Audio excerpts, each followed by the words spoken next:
I'm Nana Acquia. Right, it's time for the Great British Debate this hour. I'm asking, should Ed Miliband stand his ground on net zero? He's, of course, the Energy Secretary, and he has urged opponents of net zero to bring on the fight after the government's climate push faced criticism from the US.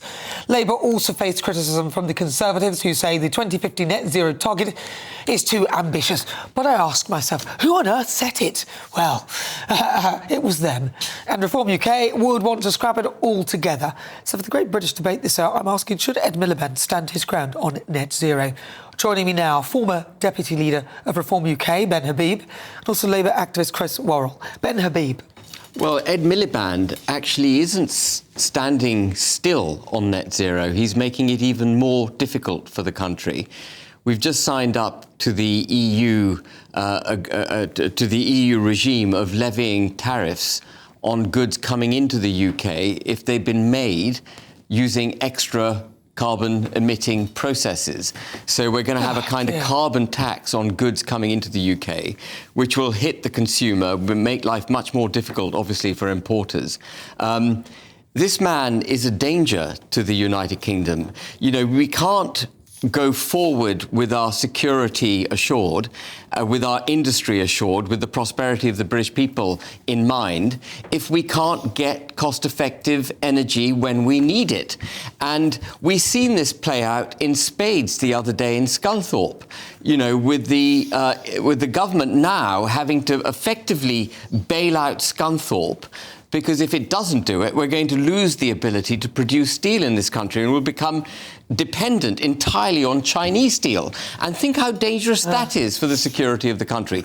Net zero, in the way that it's being practiced, has been a complete economic and security disaster for the United Kingdom. We have put ideology ahead of technology. We've put ideology ahead of economics. We've put ideology ahead of the betterment and prosperity of this country. That has to stop. I'm all for having a clean country, but you don't deindustrialise, make yourself weak, and damage the British people en route to doing that. You wait for the technology to exist, and then you implement it. What we've done is turn off North Sea gas, turn off our extraction of oil, and actually, frankly, because the technology doesn't exist to replace it, we've now got the stupid position of importing it at vast cost into the country. Chris Worrell. Well, look, no, if you look at net zero, like, what's the point of it? We want cheaper energy, cleaner air, and we want fewer wars driven by oil. Right? So far, have we seen any of that on our path to it? Well, have we? Well, we are seeing... which one? Which one of those? Cleaner energy. You listed them. What did you say? Cleaner energy. Cheaper energy. Cheaper energy. Yeah. Have we got that from net zero? No. Well, OK, what was the other one? You can get cheaper energy. What was the other one? Solar panel on your roof. Not really. Cheaper energy. Yeah, but solar panels. How much does a solar panel cost? Because most people... About 15 cents a solar panel. No. How much does it cost to buy a solar panel, have it installed? Thousands, right? So don't forget that cost. It's prohibitive to most people. No, but that's where the government... but it's not cheaper, though. You have to add that in. No, well, the government's put £40 billion to one side to this. And this is our money. The government means us, taxpayers. Yes, so that's again, add that in. Of course, but let's just... Cheaper energy. Cheaper energy, where's cheaper energy, cleaner air... Cleaner air. And fewer wars driven by oil. OK. Right? That is the output on it. You've got, like, Denmark, global leaders in this. They were investing in the 1990s in wind, right? That's not for everyone, but we have quite a lot of wind in this country, and that was when it was expensive. But what we do need is a combination of gas, solar and nuclear. And while the Labour government has done a lot in sort of extrapolating nuclear forward, this bit where Ed Miliband maybe gets wrong, you know, it's like asking a panda for sort of population growth. You know, it's good instinct, but poor execution.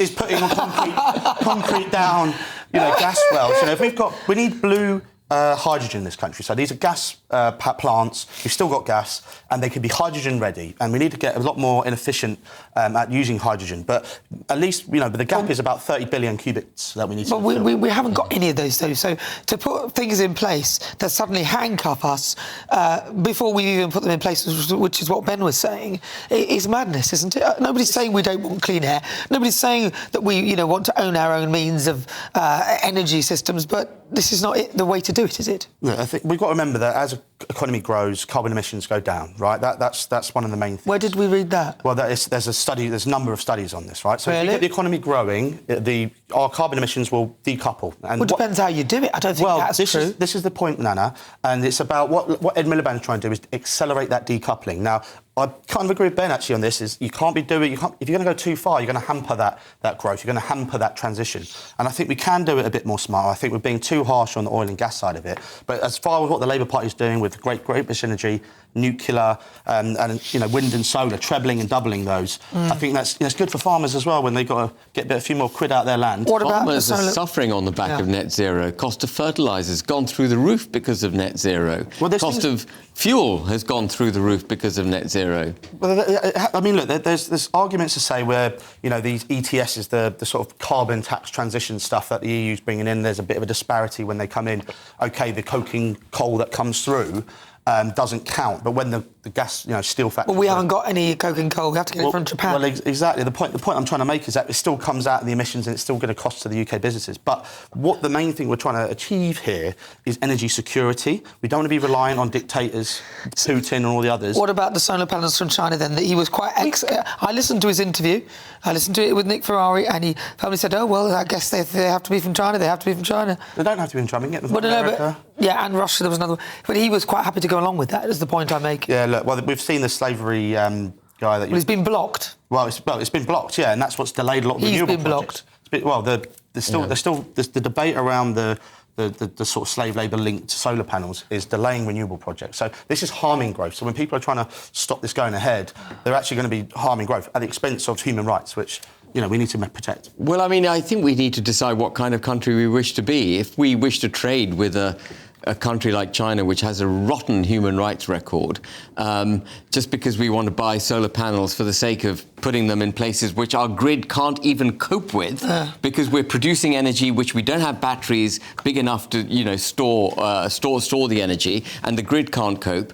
And we're setting aside great farming land, by the way, to produce these solar farms, which I think is absolutely daft as brushes. What we should be doing is drill, baby, drill, get as much oil and gas as we can out of our own natural resources, and while that takes place, we can toy around with, renewables. We still buy loads 10 seconds to you, final word. We still quickly. buy loads from China. I think, at the end of the day, moving to more sustainable sources and where in line with the EU, actually, dare I say it, who have a better regulation. The EU love China. They love China. They've banned labour being linked to their solar panels. So, we're bringing that in line with them. I think it's a good thing. And well, that bit is good, but the rest of it is pretty bad, to be honest, because we don't make solar panels. So even though we've offset the carbon elsewhere, it's one globe, so it's still the same amount of carbon. In fact, it's even more, because they've got to be transported from China to the UK. So what do you think? gbnews.com/you'll say. At GB News, we believe in the power of free speech. We're not afraid to ask the tough questions, challenge the status quo, and give you a voice. While others silence dissent, we champion the truth. By becoming a GB News member, you're not just supporting free speech, you're defending it. Please consider supporting us today. Together, we'll hold the powerful to account and make sure that your voice is always heard. Simply go to gbnews.com/support and stand with us for what matters most.